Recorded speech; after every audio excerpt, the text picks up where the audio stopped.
All right, honors pre-calculus people, good afternoon. So another crazy day. It is 2:08, well, as I'm just about to make this video. So yeah, I'm looking forward to the end of this nuttiness so we can get back to something normal. Anyway, so sequences and series. So we're just going to introduce that today. Pretty simple introduction. All of this stuff is really simple stuff. But there's a lot of little bits to go through here. So first of all, what exactly is a sequence? Well, it's an ordered, numbered list of function values. Each value is called a term. And so here's an example of that. So the first term is 1. We call it a number 1. That's the first term. A number 2 will be the second term. That's 3. The third term is 5. The fourth term is 7, and so on, all the way out to the nth term, whatever n happens to be. Maybe n is 6. Maybe n's 100. Maybe n's 1,000,000. Maybe n is infinity. So we have this this sequence right here: 1, 3, 5, 7, 9, and obviously this is just the odd counting numbers, and that's easy enough. So a sequence, just an ordered. See, these guys are in order here. They don't necessarily have to be in numerical order, but they have to be in order by the term number. So the first term, second term, third term, fourth term, we list them in order of their term. An ordered numbered, number 1, 2, 3, 4, 5, list of function values. So these are the function values, and we're going to see that there are different ways of generating these values here. Obviously, I chose an easy one that we all knew about, which was the odd counting numbers, but we have much more complicated things to look at. Of function values, each value is called a term. So we have the basics here. We know what a sequence is, just a list of numbers.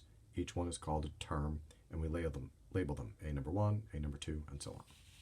Okay, so we want to write the terms of a sequence. So I want you to write the first 4 terms of this sequence right here. So it's defined. So a sub n is the terms. This is the nth term as 4n plus 1. So we are going to do the first 4 terms. So we want term number 1. So that's going to be a1, a sub 1. So that means n is 1. That means we plug 1 into here. 4 times 1 is 4, plus 1 is 5. Easy stuff. A number 2, second term, that means that n is 2. That goes right here. 4 times 2 is 8, plus 1, she is 9. And a number 3, plug the 3 in. 4 times 3 is 12, plus 1 is 13. Easy stuff. And a sub 4 is 17. And we recognize this as a linear function right here. And we see that the slope is 4. That means that the difference between every term, every consecutive term, is going to be 4, right? So we're going to counting by 4. And yeah, that's it. That's all there is to it. Plug the term number in there, and that generates each of the terms for you. Simple stuff. All right, so obviously that's, too simple, so we need to do something a little more complicated. So here's something interesting where we have a negative number. In many cases, when we just want to change sign back and forth, we just use -1, because -1 to the first power is -1. -1 to the second power is +1. -1 to the third power, back to -1, and so on, back and forth it goes. So again, we're just going to do the exact same thing we did up here, finding the first 4 terms. So we got term number 1. That means we take n, which is 1, plug it right into here. So -1 to the first power is -1, plus 5 is 4. And hopefully some of you are thinking ahead here and thinking about what's going to happen for the rest of this whole sequence here. And now we're on to term number 2. So -1 to the second power is +1. 1 plus 5 is 6. And I'm going to put a number, whatever it is over here, a number 3. So we're going to put 3 right in here. -1 to the third power is -1 again. 5 combined with -1 makes 4 again. And I bet we can all figure out that a number 4 is going to be 6. So while there are an infinite number of terms for this, right, we only did the first 4 terms. We could go out to infinity if we wanted to. There are only going to be 2 values, 4 and 6. We're just going to alternate back and forth between 4 and 6 forever. Okay, so easy introduction so far. Okay, so let's just do one that's a little more complicated. So let's have a number 1. So we have our first term right here. So again, we're going to plug that right in there. So negative 1 to the first power is negative 1. And then we're going to plug it in here too. So 3 times 1 is 3, plus 1 is 4, so negative 1/4. So negative 1/4. So it's totally okay to have fraction values. It's okay to have negative values. All of those are good. A number 2, just plugging in 2. Well, we know that negative 1 squared, that's going to be positive 1, so we know this thing's going to be positive. And 3 times 2 is 6, plus 1 makes 7. So we have 1/7. And A number 3, and you can see that this bottom thing here is going to be linear, so we can see that and the slope is 3, so that means obviously each of these is going to increase by 3, and we see this is the negative 1 to the n power trick. That means we're just going to alternate back and forth, positive and negative. So this is going to be negative 1 over 10. But we'll just check just to make sure. So we plug the 3 into here. Negative 1 to the third power, it's odd, so that'll be negative. And then 3 times 3 is 9, plus 1 makes 10. Boom, there it is. And then the fourth term is going to be a positive, and we're going to add 3 again, so that's going to be 13 right there. And that's it. That's all there is to it. You know, plug these numbers in and get your terms. Simple stuff. Okay, so now we're going to kind of work backwards a little bit. I'm going to give you these, and you're going to give me that. And so write an expression for the nth term. That's this guy right here. That's the expression for the nth term of a sequence. And we're obviously going to be looking for patterns here. So if we look at this right here, for example, we look at this pattern right here, we say, that's negative 1/4, positive, negative, positive. Oh, that's one of those alternating things where it goes positive, negative. That means I've definitely got a negative 1 to the n somewhere in my nth term definition. And I see that the bottom goes from 4 to 7 to 10 to 13. Well, that's 3. That's 3. That's 3. This must have something to do with 3 here. So maybe that's a slope for us, and so on. That's the way you start to construct one of these guys right here. So let's do an easy one first, obviously. So we got 2, 4, 6, ... all the way out to the nth term.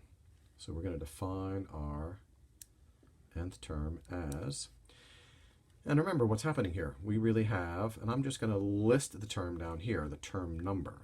So I'm going to do it right here. So n equals 1, 2, 3, 4, right? So this is like a number 1, a number 2, but we are only concerned about the value of n in this case. So we see that we have 1, the first term is associated with 2, that's this guy right here, right? The second term, that's 4. The third term, that's 6. The fourth term, well, we didn't actually write it down here, but we could figure it out, right? It's going to be 8. And then we have the nth term, and what we want to know is what's here. So just ask yourself, what happened to each one of these guys here to make each one of these guys here? Well, 1 times 2 is 2, so it looks like we're multiplying by 2. 2 times 2 is 4, so far so good. 3 times 2 is 6. Okay, we've checked it enough. So all we need to do then is just take the n number that we have and multiply by 2, and we have our answer.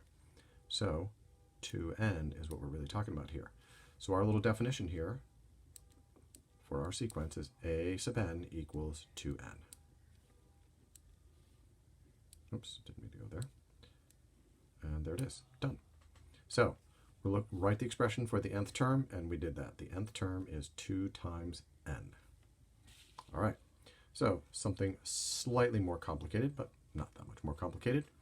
We're going to do the exact same thing we just did, and see what we can come up with. A sub n and n, and we got 1, 2, 3, 4, n, and up here we got 1, 3, 5, 7, and a sub n. Okay, so we're going to see if we can find some sort of formula to take us from here to here.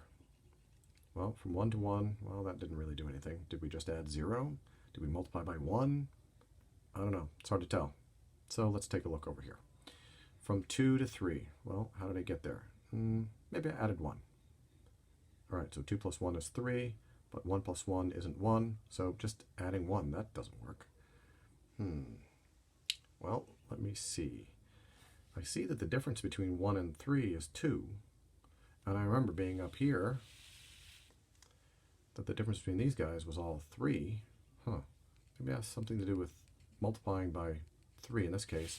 Maybe it's multiplying by 2 in this case. Let me see what happens. So let me do 1 times 2, that's not 1. 2 times 2 is 4, that's not 3. 3 times 2 is 6, that's not 5, but, oh wait.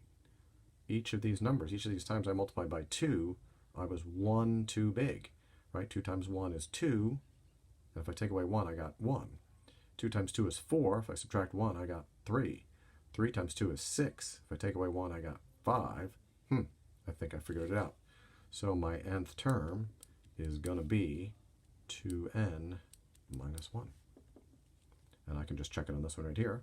2 times 4 is 8, minus 1 is 7. Boom, there it is. All done. Right, so you're doing a little pattern recognition.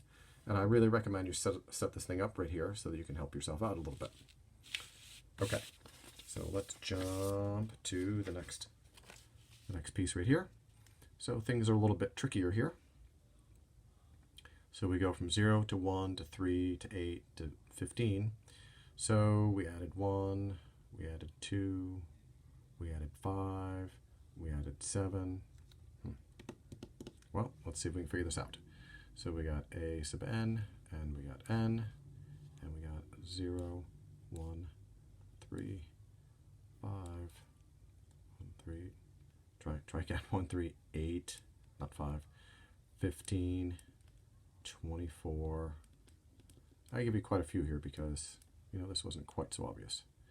It's our first term, second, third, fourth. Oops, hold on here. Something did not go right here.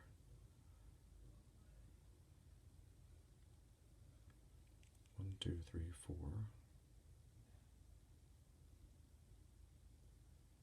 These should all be shifted over 1. Something bad happened here. I guess I didn't want to start at 0. I guess that's the problem. Sorry, my apologies. Let's get rid of those guys right there. So this should be term number 1. This is term number 2. Sorry. This is really 3.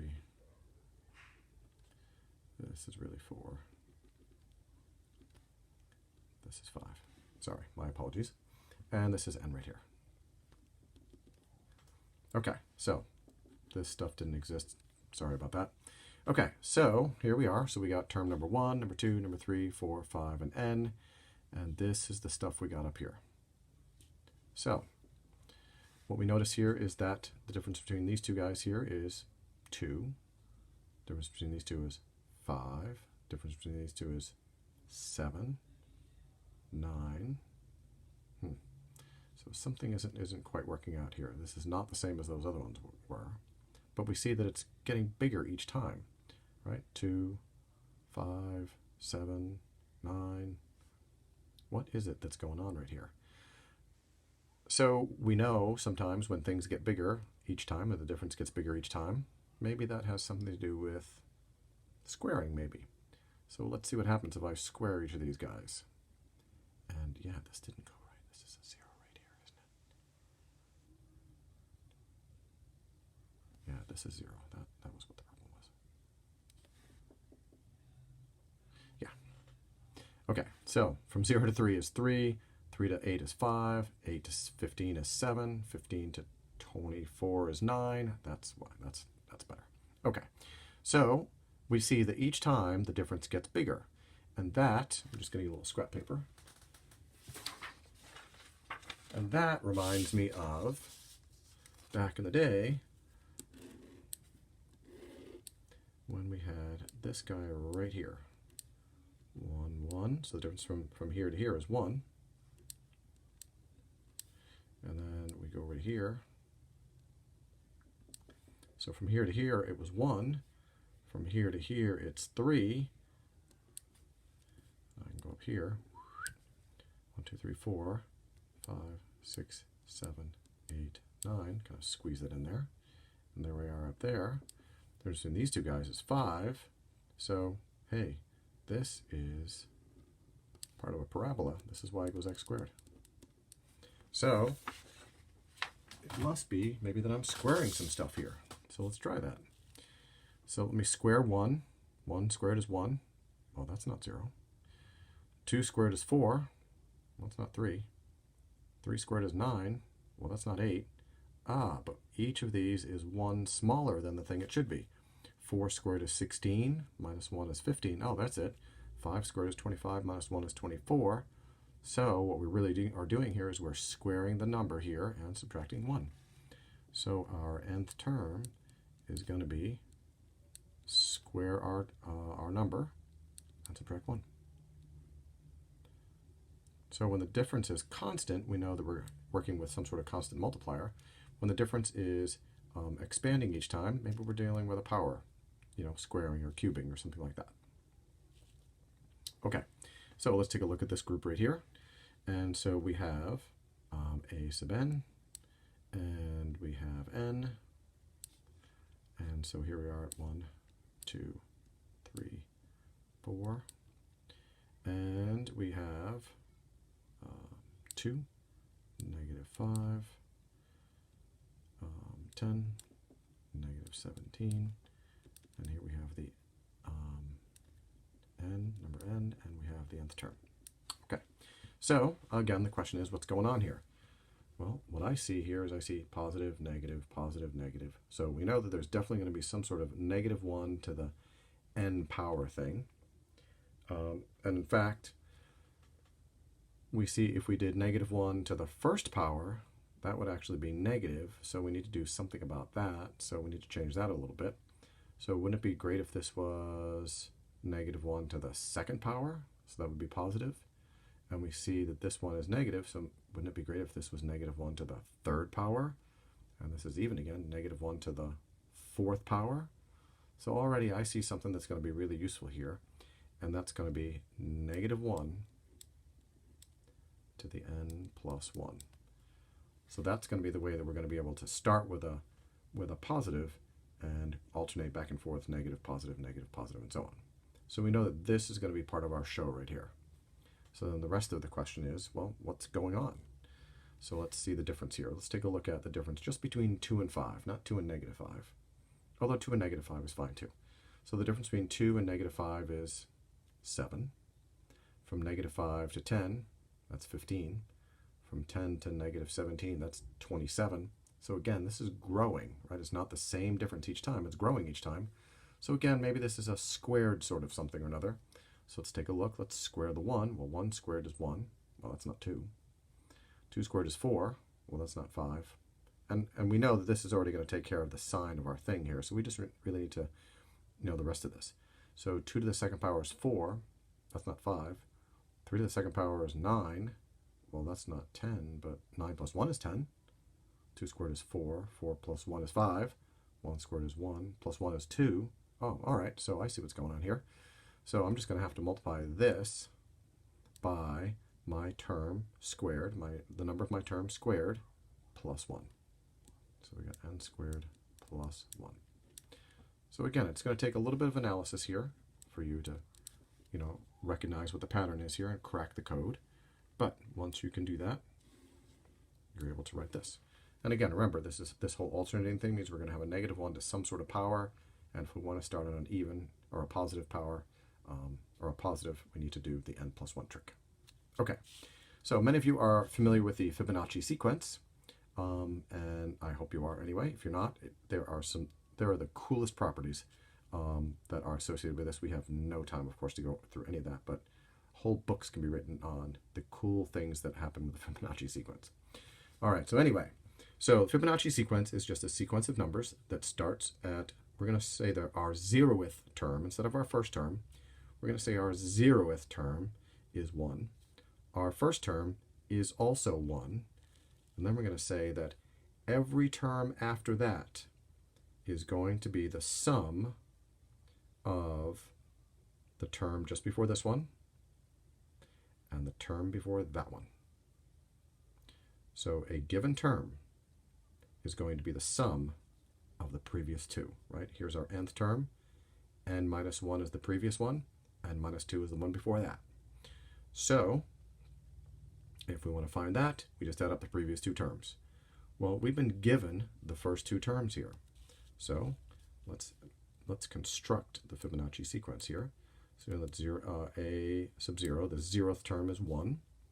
And we know the first term is also 1 because that's part of the definition here. Then it says the third term is really just the sum of the previous two. Well, that's that. The fourth term is the sum of the previous two. The fifth term is the sum of the previous two. Get the idea? And so on. And I took a class last summer, and the stuff that is associated with this is mind-blowing. The connections between this and so many other pieces of math it completely blew my mind. I had no idea that all these connections were there. So it was really cool. I wish that I could share them with you, but we are run out of time. And not really so good through video. Okay, factorial. So factorial is symbolized by the little exclamation point right here. That's what it is, the exclamation point. So n factorial just means 1 times 2 times 3 times 4, dot, dot, dot, dot, all the way until you get to n. So here's a quick example, an easy one. 6 factorial just means 1 times 2 times 3 times 4 times 5 times 6. And there's actually a button on your graphing calculator for this, but we can do this hopefully in our heads, I hope.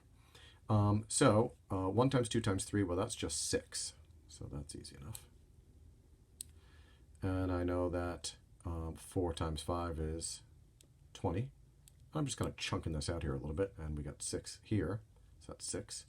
So now I got 6 times 20 times 6. Well, I know that 6 times 6 is 36. So now I got 36 times 20 is going to be 720. That's it.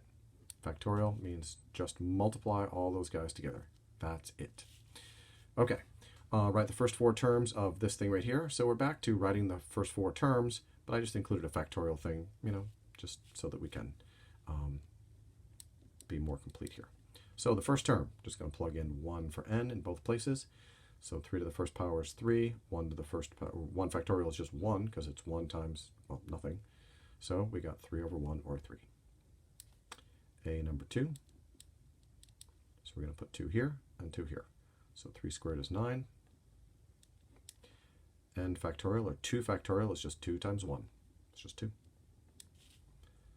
The third term, we're going to put 3 in here. So 3 to the third power, that makes 27. Yeah, I'm going to write it here, but we're going to have to reduce, and that's okay. 27. And then 3 factorial is 3 times 2 times 1. I'm actually going to literally write it like that. 3 times 2 times 1. I could have written equals 6, by the way, right? And now we can see that we can reduce. 27 over 3 is 9, right? 9 on the top. The 3 is gone. 9 over 2. Weird. And, really, is that really right? Yeah, I guess it is. I hope.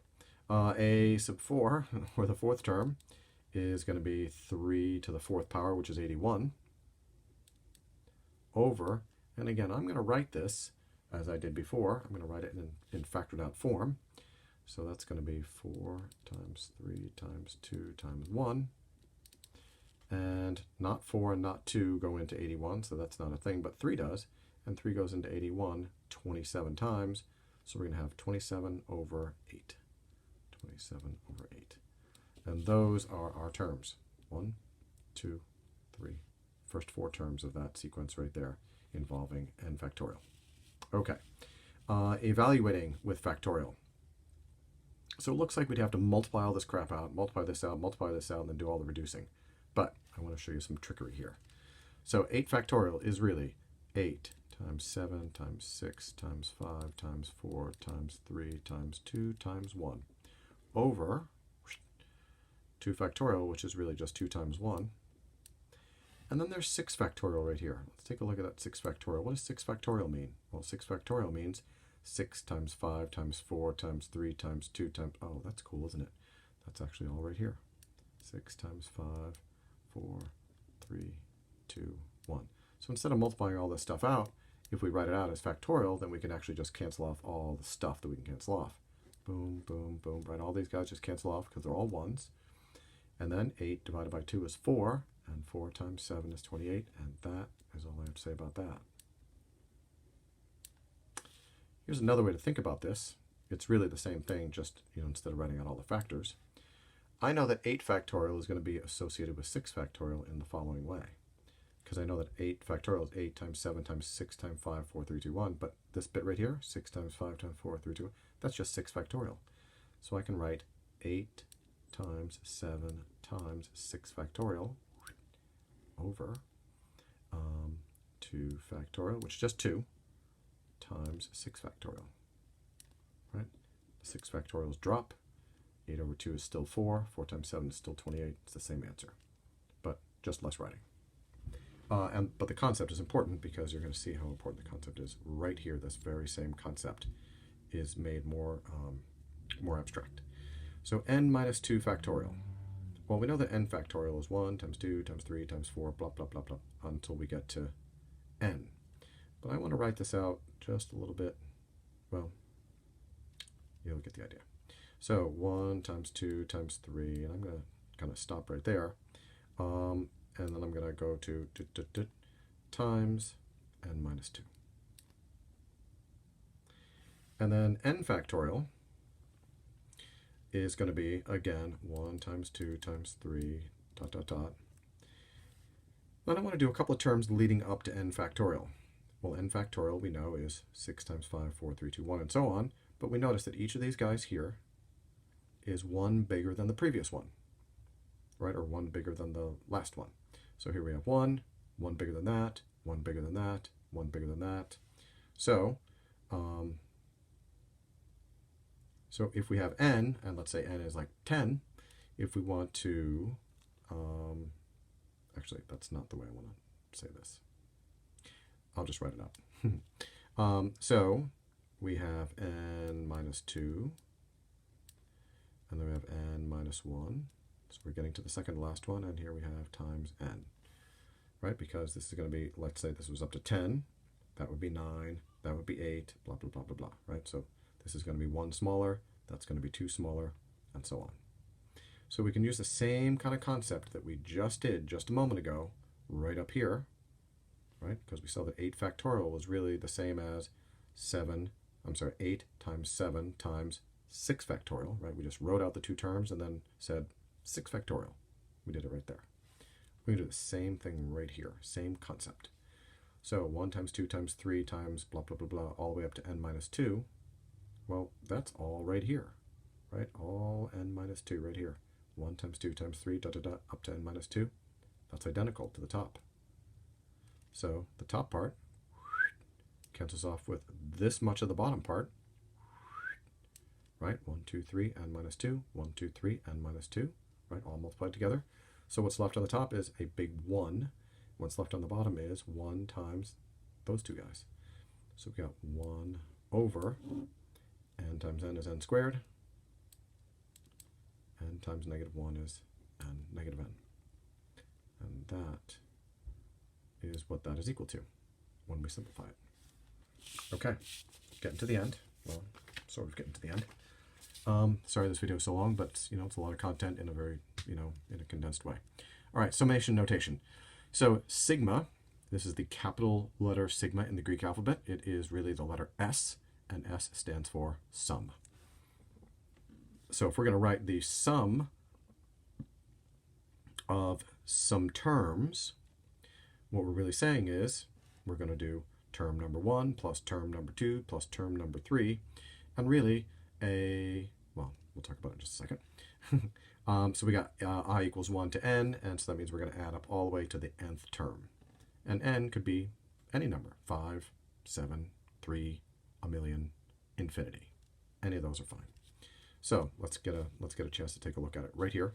So it says find the sum of the first 4 terms, I equals 1 to 4, first 4 terms of this. So let's actually write those guys out and see what we get. So I is 1, so that's our first term, so we're going to put in right there. So 5 times 1 is 5. And then I is 2, we're going to put that there. So 5 times 2 is 10. I is now 3, right? We're just counting. We're increasing, so we're going in order of our terms. So our third term, I equals 3. 5 times 3 is 15. And I is 4. That's our fourth term. 5 times 4 is 20.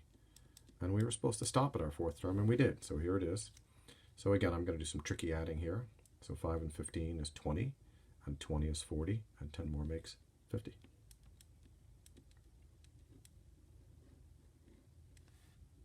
So there it is. That's using the summation symbol, sigma. So we can, again, just complicate this a little bit, but not a whole lot. So now instead of starting at 1, we're just going to start at 2. No big deal. It's just a different starting place, but the process is all the same. So we're just going to do I equals 2. I'm going to plug that guy right in here. So 2 squared is 4, minus 2 is 2. And this is sigma, so sum, that means add stuff. So now we're on 3. 3 squared is 9, minus 2 is 7. And now we're on to 4. 4 squared is 16, minus 2 is 14. So this is 2, 3, 4. We're going up to 5, so this is our last term, 5. So 5 squared is 25, minus 2 is 23. And then we're going to add it up. So we got 2 and 7 is 9, and 14 is 23, and 23 more makes 46. And we are done with that. Okay. Let's jump over here. I did the other side of that already, right? Nope, I did not. Okay, here we are. Okay, so the property, there are 4 properties of summation. There are actually more, but these are the 4 that we're going to work with in our class. So, so the properties of sums. So when we see here, and c is a constant, by the way, when we see I equals 1 to n of c, let's say that c was, I don't know, 5. So c is 5. So this says take all of these terms right here and add them all up. So, and c is 5. So the first term is a 5. The second term is a 5, right? These are all 5s. They don't change. The third term is a 5. The fourth term is a 5. So we're just going to add up all the 5s, 5 and 5 and 5 and 5. Well, an easier way to do this would just be to multiply 5 times the number of terms that we have. So really what's going on here is, if we want to know what is the sum of this constant number added up that many times, it's just this, c times n. So if we were doing I equals 1 to 10 of 5, the answer would be 50. Simple. Okay, and then the rest of this is just more intuitive. So if we take the summation, add some stuff up, take the summation of a number times a whole bunch of terms, well, that just means we can just factor out that number. So if we had 3 times 2 plus 3 times 4 plus 3 times 6 plus 3 times 8 and so on, well, because the 3 is in common in all of them, we could just factor the 3 out and add up the rest of the stuff later. And again, this should be no surprise. If we take the sum of some stuff added together, well, it's the sum of the first stuff plus the sum of the second stuff. Easy. And then it's the same thing here, only we subtract instead. No big tricks there. Okay, so we're going to take this whole summation thing, adding stuff up, and we're going to combine it with the sequences that we just learned about, and we have something called a series. A series is just the sum of all or part of a sequence. So we can add up all the terms in a sequence, and that could be an infinite number of them, or we could add up the first several of them, like the first 5 or something. So here it is. The sum of the first n terms, this is a new term for you, the sum of the first n terms of a sequence is called the nth partial sum. So the third partial sum is just the sum of the first 3 terms. The fourth partial sum is just the sum of the first 4. And is a finite series. In other words, it ends. It starts and ends. Right? It doesn't go on forever. The sum of all the terms in an infinite is called an infinite series. That makes sense? Because the sequence doesn't stop, so the series doesn't stop either. Right? We're just going to keep adding them up forever. Okay, so that takes care of that. All right, we are almost done. Last 2 things to look at. All right, so we want to find the third partial and the sum of this guy right here. So remember, the third partial sum is just really the first 3 terms. So let's write out the first 3 terms. So we got 3 over, this is 10 to the I. Well, I is 1. Well, okay, so that's 10. 10 to the first power. And sum means add, so we put a plus sign. And then I got 3 over 10 to the I, which now is 2 because we've increased by 1, right? We're moving up. So 10 to the second power, well, that's 100. And this is going to be 3 over 10 to the third power, or 1,000. So we got 3/10 plus 3/100 plus 3/1000, or we could write 0.3 plus 0.03 plus 0.003. And if we add those guys together, we got 0.333. 0.333. And we're done. And it also says to find the complete sum. Well, I think we can look at this pattern right here and we can see 3 over 10, 3 over 100, 3 over 1,000, 3 over 10,000, 3 over 100,000, and so on and so forth. And this is going to go on forever. So the total sum here, the complete sum, is going to be 0.3 repeating. Or we could say that it's 1/3. Okay, last problem. So again, this is easy. So if you're asked to find the 25th term of a sequence, then all you need to do is just plug in the number 25 and you are done. That's all you have to do. So -1 to an odd power, well, that's going to be negative. We know that. That goes right there. And 3 times 25 is 75, minus 2 is 73. -73 is the answer. And that's all I have to say about that. So thanks for hanging in with me for the long video here. Sorry it was such a long video. And yeah, so I will see you guys on Thursday. Have a good weekend. Be safe.